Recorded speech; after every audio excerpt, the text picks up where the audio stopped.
يا أيها الذين آمنوا اتقوا الله وابتغوا إليه الوسيلة وجاهدوا في سبيله لعلكم تفلحون۔ اللہ رب العالمین نے فرمایا، اے لوگوں جو ایمان لے کر کے آئے ہو، اللہ رب العالمین سے ڈرو، وابتغوا الیہ الوسیلہ، اور اللہ رب العالمین کے حضور حاضر ہونے کے لیے ذریعہ تلاش کرو، اور اللہ رب العالمین کے راستے میں جہاد کرو، ہو سکتا ہے تم کامیاب ہو جاؤ۔ اس آیت کے اندر اللہ تعالیٰ نے ایک انسان کو اللہ رب العالمین کے سامنے پیش ہونے کے لیے ذریعہ تلاش کرنے کا حکم دیا ہے۔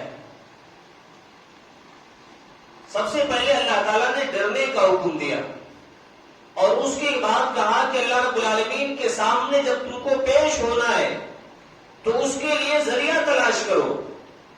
وسیلہ کا معنی ذریعہ ہوتا ہے۔ نماز بھی وسیلہ ہو سکتی ہے، صدقہ و خیرات بھی وسیلہ ہے، روزہ بھی وسیلہ ہے۔ انسان کی جتنی عبادتیں ہیں اللہ رب العالمین کے سامنے پیش ہونے کے لیے ایک بہت بڑا ذریعہ ہے۔ لیکن آج وسیلہ کا معنی بدل دیا گیا۔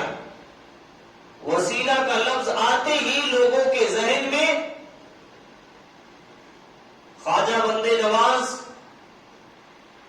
معین الدین چشتی، عبد القادر جیلانی، یہ ساری کی ساری چیزیں ذہن میں گردش کرنے لگتی ہے۔ لیکن وسیلہ کا معنی ذریعہ تلاش کرنا، یہی حقیقی معنی اور یہی اس کا مطلب ہے۔ اور یہ الزام عائد کیا جاتا ہے کہ اہل حدیث وسیلہ کو تو نہیں مانتے، وسیلے کے قائل نہیں ہے، جبکہ یہ بات سرے سے بالکل غلط ہے۔ وسیلہ کا سب سے بڑا ماننے والا الحمدللہ جماعت اہل حدیث کے لوگ ہیں۔ تو وسیلہ ذریعہ تلاش کرنا اللہ رب العالمین کے سامنے پیش ہونے کا، یہی کیا ہے؟ سب سے بڑا ذریعہ ہے۔ لیکن یہ باور کرانے کی کوشش کی جاتی ہے کہ اللہ رب العالمین کے پاس پہنچنے کے لیے وسیلہ کی ضرورت ہے۔ جیسے سیڑھی ضرورت ہوتی ہے چھت پر پہنچنے کے لیے، لیکن وہی نعوذ باللہ یہ عقیدہ رکھا جاتا ہے کہ عبد القادر جیلانی کے پاس پہنچنے کے لیے کسی بھی وسیلے کی ضرورت نہیں ہے۔ یہ کون سی انصاف کی بات؟ عبد القادر جیلانی رحمت اللہ علیہ نہ جانے کتنے میل ہم سے دور ہے، قبروں کے اندر مدفون ہے، ہماری باتوں کو نہیں سنتے ہیں، مجھے یقین ہے، ہمارا ایمان ہے، لیکن ان تک پہنچنے کے لیے کسی وسیلے کی ضرورت نہیں ہے۔ اور وہی اللہ رب العالمین ہماری شہرت سے بھی زیادہ قریب ہے، ہمارے دل کے اندر اٹھنے والی باتوں کو جانتا ہے، ہمارے دل سے نکلنے والی بات سے پہلے اللہ رب العالمین جانتا ہے۔ تو جو ہمارے شہرت سے بالکل قریب ہو، اس وقت اس کے پاس پہنچنے کے لیے وسیلے کی ضرورت ہے۔ یہ کہاں کا انصاف ہے؟ تو معلوم ہوا کہ آج وسیلے کا معنی بالکل بدل دیا گیا، اور انسان کے ذہن میں یہ تصور گھول دیا گیا کہ وسیلہ لینا ہے تو فلاں مزار پہ چلے جاؤ، فلاں بابا کے پاس چلے جاؤ۔ یہ آج وسیلے کا معنی بنا دیا گیا ہے، جبکہ وسیلے کا مطلب یہ نہیں ہے۔ وسیلہ کا مطلب میں نے بتایا کہ ذریعہ تلاش کرنا، وہ عمل انجام دینا جس سے انسان اللہ رب العالمین کے پاس پہنچ سکے، اس کا مقام، اس کی قربت اللہ رب العالمین کے پاس سب سے زیادہ قریب ہو سکے۔ وسیلے کی جائز تین صورتیں ہیں، وسیلے کی جائز تین صورتیں ہیں جس کے ذریعے انسان اللہ رب العالمین سے قربت اختیار کر سکتا ہے۔ سب سے پہلا ذریعہ وسیلے کا، اللہ رب العالمین کے نام کے ذریعہ انسان اللہ رب العالمین سے دعا کرے۔ یہ وسیلے کی پہلی قسم ہے جس کو ہم مانتے ہیں، تسلیم کرتے ہیں۔ اللہ رب العالمین نے فرمایا سورہ اعراف سورہ نمبر 7، 180 کے اندر وَلِلَّهِ الْأَسْمَاءُ الْحُسْنَى فَادْعُوهُ بِهَا، اللہ رب العالمین نے فرمایا کہ اے لوگو، اللہ رب العالمین کے بہترین نام ہے۔ نبی کریم صلی اللہ علیہ وسلم نے بھی فرمایا کہ اللہ رب العالمین کے 99 نام ہیں، اس سے زیادہ بھی اللہ رب العالمین کے نام موجود ہیں۔ اللہ رب العالمین نے فرمایا کہ اللہ رب العالمین کے بہترین نام ہیں، ان کے ذریعہ تم اللہ رب العالمین کو پکارو، اس کے ذریعہ تم اللہ رب العالمین سے دعا کرو۔ گویا کہ اللہ رب العالمین نے اس آیت کے اندر خود فرما دیا کہ میرے بہترین نام ہے، میرے ناموں کا حوالہ دے کر کے اللہ رب العالمین سے دعا کرو۔ مثال کے طور پر اے اللہ رب العالمین تو رحیم ہے، تو میرے اوپر رحم فرما۔ اے اللہ رب العالمین تو گناہوں کو بخشنے والا ہے، تو غفور الرحیم ہے، اللہ تو مجھے معاف فرما۔ اللہ رب العالمین کے نام کا حوالہ دے کر کے اللہ رب العالمین سے دعا کیا جائے، یہ وسیلے کی پہلی قسم اور جائز قسم ہے کہ انسان اللہ رب العالمین کے بہترین ناموں کو اللہ کے سامنے حوالہ پیش کرے، اللہ رب العالمین کے ذریعہ اس کو اللہ رب العالمین کے نام کا ذریعہ لے کر کے اللہ سے دعا کرے۔ تو یہ پہلے طریقہ ہے وسیلے کی جائز صورت کہ اللہ رب العالمین کے نام کا حوالہ دیا جائے، جو اس کی صفت ہے، اس کی اعلیٰ صفات ہے، ان صفات کے ذریعے اللہ رب العالمین سے انسان دعا طلب کرے۔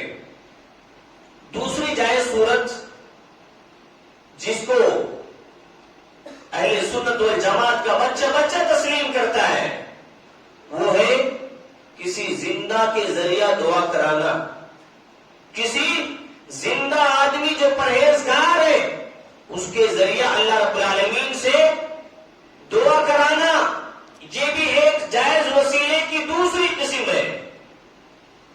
مردے آدمی سے وسیلہ نہیں پکڑا جاتا، اور اگر مردہ آدمی سے وسیلہ پکڑا جاتا تو اس کے سب سے بڑے حقدار جناب محمد رسول اللہ صلی اللہ علیہ وسلم ہوتے، لیکن صحابہ نے نبی کریم صلی اللہ علیہ وسلم کی زندگی میں ان سے وسیلہ تو لیا، ان سے دعا کی سفارش کی، پریشانی کے موقع پر آ کر کے نبی کریم صلی اللہ علیہ وسلم کے پاس دعا کی گزارش کرتے، لیکن جب نبی کریم صلی اللہ علیہ وسلم کا انتقال ہو گیا، صحابہ آپ کے چچا عباس ابن عبد المطلب کے پاس آتے تھے۔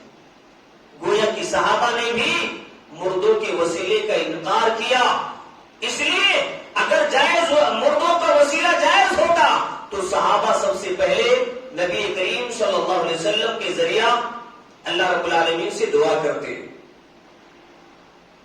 سنن ترمذی کی 3778 نمبر کی روایت ہے، حضرت انس ابن مالک رضی اللہ تعالیٰ عنہ بیان فرماتے ہیں کہ نبی کریم صلی اللہ علیہ وسلم کے پاس ایک نابینا شخص آیا اور کہا کہ اللہ کے رسول صلی اللہ علیہ وسلم، میرے آنکھ کی بینائی چلی گئی ہے، آپ ایسا کیجئے کہ اللہ رب العالمین سے دعا کر دیجئے تاکہ میری بینائی واپس آ جائے۔ نبی کریم صلی اللہ علیہ وسلم نے کہا کہ اللہ کے بندے، اگر تو چاہے تو میں تیرے لیے دعا کر دوں، تیری بینائی واپس آ جائے، اور اگر تو چاہے تو اللہ رب العالمین کی ذات پر بھروسہ رکھتے ہوئے صبر کر، یہ تیرے لیے بہتر ہے۔ کہا کہ اللہ کے رسول، نہیں، میری بینائی واپس آ جائے، آپ اس کے لیے اللہ رب العالمین سے دعا کر دیجئے۔ دیکھیے یہ کیا ہے؟ جائز وسیلہ، جو زندہ آدمی سے آدمی وسیلہ طلب کرے، اس سے دعا کرائے، یہ کیا ہے؟ جائز وسیلہ، جائز ذریعہ ہے اللہ رب العالمین کے پاس پہنچنے کا۔ نبی کریم صلی اللہ علیہ وسلم نے فرمایا کہ اللہ کے بندے جاؤ وضو کر کے آؤ۔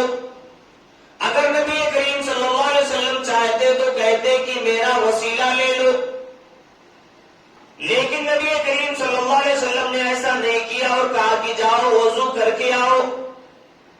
صحابی رسول وضو کر کے آئے اور کہا کہ 2 رکعت نماز پڑھ کر کے اللہ رب العالمین سے میری سفارش کی دعا کرو کہ اللہ نبی کریم صلی اللہ علیہ وسلم کی دعا کو قبول کر لے۔ صحابی رسول وضو کر کے آتے، 2 رکعت نماز ادا کرتے، اور نبی کریم صلی اللہ علیہ وسلم نے جو دعا سکھلایا کہ اے اللہ رب تیری طرف متوجہ ہوں، نبی کریم صلی اللہ علیہ وسلم کی سفارش کو تو قبول کر لے۔ نبی کریم صلی اللہ علیہ وسلم بھی اس آدمی سے کہتے ہیں کہ میری دعا کو قبول کرنے کی تو اللہ سے دعا کر۔ صحابی رسول دعا کرتے ہیں، اللہ رب العالمین نے اس شخص کی بینائی کو واپس کر دیا۔ یہ سنن ترمذی کی صحیح روایت ہے، جس سے معلوم ہوا کہ اگر کوئی پرہیزگار آدمی ہے، کوئی زندہ آدمی ہے، جیسا کہ نبی کریم صلی اللہ علیہ وسلم کے زمانے میں صحابہ اکرام خود نبی کریم صلی اللہ علیہ وسلم کے پاس آ کر کے آپ سے دعا کراتے تھے، غیر مسلم بھی آپ کے پاس آتے تھے۔ نبی کریم صلی اللہ علیہ وسلم جب زندہ تھے، باحیات تھے، غیر مسلم بھی آپ کے پاس اپنی مجبوریوں کو لے کر کے آتے تھے۔ صحیح بخاری کی روایت ہے، نبی کریم صلی اللہ علیہ وسلم کے زمانے میں 63 سالی واقع ہو گئی، بارش کو اللہ نے روک دیا، کھانے کی محتاجگی پڑ گئی، یہاں تک کہ پیڑ اور چھالے کھانے پر لوگ مجبور ہو گئے۔ نبی کریم صلی اللہ علیہ وسلم خطبہ دے رہے تھے، کفار و مشرکین کی ایک جماعت آئی اور کہا کہ اللہ کے رسول دیکھیے آپ لوگ کتنے پریشان ہیں، لوگ کتنے پریشان ہیں، جانور بھی بھوک سے تڑپ رہے ہیں، لوگ بھی بھوک سے تڑپ رہے ہیں، آپ اللہ سے دعا کیجئے کہ بارش نازل ہو۔ نبی کریم صلی اللہ علیہ وسلم نے خطبہ کے دوران دعا کیا، بارش خطبے کے دوران چالو ہو گئی، یہاں تک کہ دوسرا جمعہ آ گیا، بارش برستے ہی رہ گئی۔ پھر کفار و مشرکین کے لوگ آئے اور کہنے لگے کہ اللہ کے رسول گھر تو گر گئے، لوگ پریشان ہو گئے، پانی پانی ہو گیا، آپ اللہ سے بارش رکنے کی دعا کیجئے۔ اللہ کے رسول صلی اللہ علیہ وسلم نے دعا کیا، بارش بھی رک گئی۔ تو یہ نبی کریم صلی اللہ علیہ وسلم جب زندہ تھے، باحیات تھے، لوگ نبی کریم صلی اللہ علیہ وسلم کے پاس آ کر کے آپ سے دعا کراتے تھے۔ لیکن جب نبی کریم صلی اللہ علیہ وسلم کی وفات ہو گئی، آپ نبی کریم صلی اللہ علیہ وسلم اس دنیا سے رخصت ہو گئے، صحابہ آپ کا وسیلہ نہیں لیا۔ اگر چاہتے صحابہ تو نبی کریم صلی اللہ علیہ وسلم سے جو انتقال کر گئے ان سے بڑھ کر کے وسیلہ آپ صحابہ کے پاس کوئی نہیں تھا، لیکن صحابہ کرام نبی کریم صلی اللہ علیہ وسلم سے وسیلہ لینے کے بجائے، آپ کے قبر کے پاس جانے کے بجائے کس کے پاس گئے؟ عباس ابن عبد المطلب کے پاس۔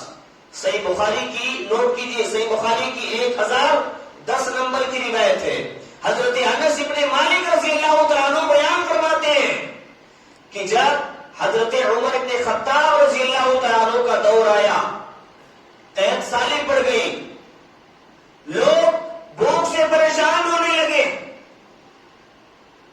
حضرت عمر ابن خطاب رضی اللہ تعالیٰ عنہ صحابہ کے ساتھ مل کر کے عباس ابن عبد المطلب کے پاس آئے۔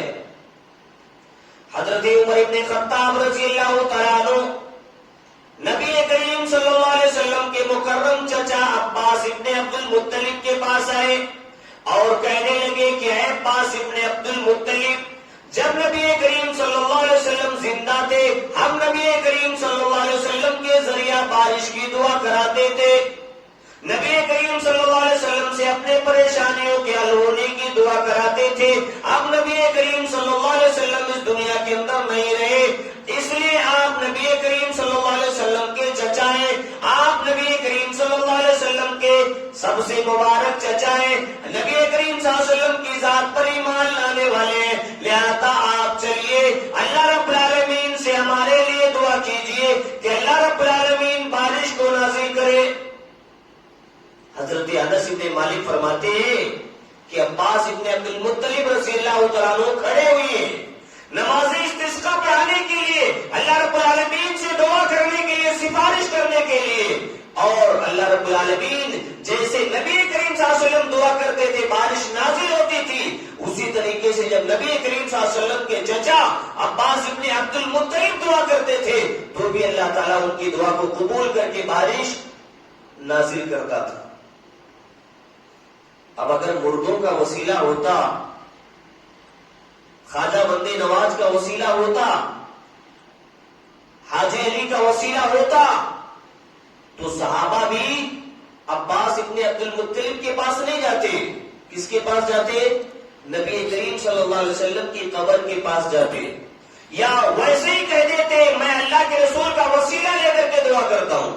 لیکن ایک بھی روایت کوئی ایسا نہیں دکھا سکتا ہے جو نبی کریم صلی اللہ علیہ وسلم کا وسیلہ لے کر کے صحابہ نے دعا کیا ہو. تو یہ دوسرا جائز وسیلہ ہے کہ آدمی زندوں سے دعا کرائے اور اللہ رب العالمین کی قربت اختیار کرے. تیسرا جائز وسیلہ آدمی خود اپنے نیک عملوں کو اللہ کے حوالے پیش کرے.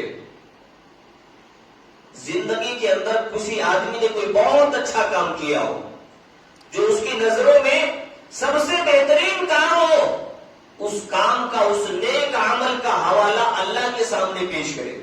کسی آدمی کے سامنے نہیں. کس کے سامنے؟ اللہ رب العالمین کے سامنے پیش کرے کہ اللہ میں نے دنیا کے اندر یہ کام تیری رضا کے لیے کیا تھا، یہ عمل تیری رضا کے لیے کیا تھا، اللہ تو میری پریشانی کو دور فرما دے. یہ کیا ہے؟ عملوں کا وسیلہ. تیسرا جائز وسیلہ وہ مشہور روایت نبی کریم صلی اللہ علیہ وسلم فرماتے سے بخاری کی روایت ہے، حضرت ابو ہریرہ رضی اللہ تعالیٰ عنہ حدیث کے راوی ہے کہ 3 آدمی سفر پر جا رہے تھے. بارش سے بچنے کے لیے غار کے اندر چھپ گئے. غار کا منہ ایک بڑے پتھر نے آ کر کے بند کر دیا. تینوں نے کہا کہ اگر اس پریشانی سے نجات حاصل کرنا ہے تو اپنی زندگی میں سب سے بہترین کیا گیا عمل اللہ کے سامنے پیش کرنا ہوگا، اللہ کے سامنے اس کا حوالہ دینا ہوگا اور اس کے ذریعے اللہ سے دعا کرنی ہوگی. صحیح بخاری کی روایت ہے. ایک نے کہا کہ اللہ میں بکریوں کا چرواہا تھا، چراتے چراتے دور نکل گیا، جب تک واپس آتا میرے والدین سو گئے تھے. دودھ نکال کر کے دیتے دیتے میں لے کر کے ان کے سرہانے کھا رہا، جگانا مناسب نہیں سمجھا. اس کے بعد میرے بچے بلک بلک کر کے روتے رہے، لیکن اے اللہ تیری رضا کی خاطر میرے والدین کو ذرہ برابر تکلیف نہ ہو، ان کو جگانا بھی گوارا نہیں سمجھا. اے اللہ اگر یہ کام، یہ عمل میں نے تیری رضا کے لیے کیا ہے تو اس پتھر کا منہ، اس غار کا منہ تھوڑا کھول دے. اللہ نے غیبی مدد نازل کیا. وہ بڑا چٹان غار کے منہ سے کھسک گیا. دوسرے نے کہا کہ اپنی چچا زاد بہن پر فدا تھا، اس کو پیسہ بھی دیا تھا. وقت مقررہ جب آیا میری بہن نے مجھے نصیحت کیا اور کہا کہ اللہ کے حوالے سے میں تجھ کو یہ نصیحت کر رہی ہوں کہ تم مجھ سے ڈر جا، اس لیے کہ میں نے عزت کی حفاظت کی ہے، میں نے عزت کی نیلامی کسی کے سامنے نہیں کیا ہے، لہذا تو اللہ سے خوف کھا. کہا کہ اللہ اس نصیحت سے میں ڈر گیا، اپنا پیسہ بھی واپس نہیں لیا. اللہ یہ کام میں نے تیری رضا کے لیے کیا تھا. اس چٹان کے سامنے جو ایک بڑا پتھر آ کر کے غار کا منہ بند کر دیا ہے، اللہ تو اس کو ہٹا دے. آدھا چٹان ہٹ گئی. یہ نیک عملوں کا حوالہ دے کر کے دعا کیا. تیسرے نے کہا کہ اللہ میں نے ایک مزدور کو مزدوری پر رکھا تھا، اس نے مزدوری لیے بغیر چلا گیا، جس کی مزدوری سے میں نے بہت سارے جانوروں کا ریوڑ بنا لیا، بہت ساری جائیداد اکٹھا کر لیا. کئی سالوں کے بعد اللہ اس نے مزدوری مانگنے کے لیے آیا. میں نے کہا کہ اللہ کے بندے جا، سارے ریوڑ تیرا ہے، سارا کمایا ہوا تیری جائیداد سے ہے. اس نے کہا کہ اللہ کے بندے میرے ساتھ مذاق نہ کر، میں مزدوری مانگنے کے لیے آیا ہوں تو میرے ساتھ مذاق کر رہا ہے. کہا کہ اللہ کے بندے مذاق نہیں کر رہا ہوں، تیری مزدوری سے کمایا گیا وہ سارا مال و جائیداد ہے، جا تو لے لے. اللہ میں نے اس کو اس کی مزدوری سے کمایا ہوا سارا مال اس کے حوالے کر دیا. اللہ اگر یہ کام میں نے تیری رضا کی خاطر کیا تھا تو اس غار کا منہ پوری طریقے سے کھول دے. اللہ نے پورا کا پورا چٹان جو غار کا منہ بند کر دیا تھا اللہ نے ہٹا دیا. یہ نیک عملوں کے اندر انسان کی طاقت ہے کہ اللہ رب العالمین اس کے ذریعے انسان کی دعا کو سنتا ہے، قبول تو یہ 3 جائز وسیلے ہیں جس کے ذریعہ انسان اللہ سے فریاد کر سکتا ہے، اللہ سے قریب ہو سکتا ہے۔ اور وسیلہ کا ایک دوسرا مطلب ہوتا ہے جنت میں سب سے اعلیٰ مقام جو اللہ رب العالمین کے عرش کے نیچے ہے۔ وسیلہ جنت میں سب سے اعلیٰ مقام کا نام ہے جو نبی کریم صلی اللہ علیہ وسلم کے لیے اللہ نے مختص کیا ہے۔ تو یہ وسیلہ کا دوسرا معنی ہے، دوسرا مطلب ہے کہ جنت میں سب سے اعلیٰ مقام کا نام جو نبی کریم صلی اللہ علیہ وسلم کے لیے اللہ نے خاص کیا ہے۔ نبی کریم صلی اللہ علیہ وسلم فرماتے ہیں، سے بخاری کی روایت ہے کہ جو شخص اذان ہونے کے بعد میرے اوپر درود بھیجے گا اور دعا پڑھے گا، میرے لیے وسیلہ کی دعا کرے گا۔ میں نے بتایا کہ جنت میں ایک اعلیٰ مقام کا نام ہے وسیلہ۔ دعا پڑھیے، اللہم رب هذه الدعوة التامة والصلاة القائمة آت محمدا الوسیلہ والفضیلہ وبعثه مقاما محمودا الذی وعدته۔ اس میں دیکھیے اللہ کے رسول صلی اللہ علیہ وسلم نے وسیلہ کا ذکر کیا ہے، اور یہ وسیلہ وہی ہے جو جنت میں عرش کے نیچے ایک سب سے اعلیٰ مقام ہے۔ نبی کریم صلی اللہ علیہ وسلم فرماتے ہیں کہ اے اللہ، اس کامل دعوت اور قائم ہونے والی نماز کے رب آتی محمد الوسیلہ وصلاۃ القائمہ آتی محمد الوسیلہ، اے اللہ تو محمد صلی اللہ علیہ وسلم کو وسیلہ عطا فرما۔ وسیلہ یعنی جنت کا اعلیٰ مقام آپ کو عطا فرما اور آپ کو فضیلت عطا فرما۔ وبعثہ مقاما محمودا، اور مقام محمود پر جہاں سے نبی کریم صلی اللہ علیہ وسلم ساری امت کے حساب و کتاب کے لیے سفارش کریں گے، اللہ اس پر آپ کو فائز کر دے اور اس چیز کا جس کا تو نے وعدہ کیا تھا۔ اس دعا کے اندر نبی کریم صلی اللہ علیہ وسلم نے امت کے آدمی کو سکھایا کہ نبی کریم صلی اللہ علیہ وسلم کے لیے وسیلے کا سوال کرے، وسیلہ مانگے، اس لیے کہ جنت میں اعلیٰ مقام ہے۔ نبی کریم صلی اللہ علیہ وسلم نے فرمایا کہ جس نے اذان کے بعد درود شریف پڑھے گا، میرے لیے وسیلہ مانگے گا، یعنی یہ دعا پڑھے گا، اس کے لیے میرے اوپر سفارش کرنا قیامت کے دن واجب ہو جائے گا۔ یہ مقام ہے نبی کریم صلی اللہ علیہ وسلم کے حق میں وسیلہ کا سوال کرنے والوں کے لیے۔ تو وسیلہ کا دوسرا مطلب جنت میں اعلیٰ مقام کا۔ تو معلوم ہوا کہ وسیلہ کا مطلب اور معنی آج موجودہ زمانے میں بدل دیا گیا ہے۔ جو موجودہ زمانے میں اس کا معنی اور مطلب سمجھا جاتا ہے وہ نہیں ہے، بلکہ وسیلہ کا مطلب اللہ رب العالمین سے قریب ہونے والی ساری عبادتیں، اور دوسرا مطلب نبی کریم صلی اللہ علیہ وسلم کے لیے جنت میں اعلیٰ مقام۔ اللہ رب العالمین سے دعا کریں، اللہ رب العالمین ہم تمام مسلمانوں کو برے عقیدے سے محفوظ فرمائے اور نبی کریم صلی اللہ علیہ وسلم کے لیے وسیلہ مانگنے کی توفیق عطا فرمائے، آمین۔ وآخر دعواہم الحمدللہ رب العالمین۔ سبحانک اللہم بحمدک اشہد ان لا الہ الا انت استغفرک واتوب الیک۔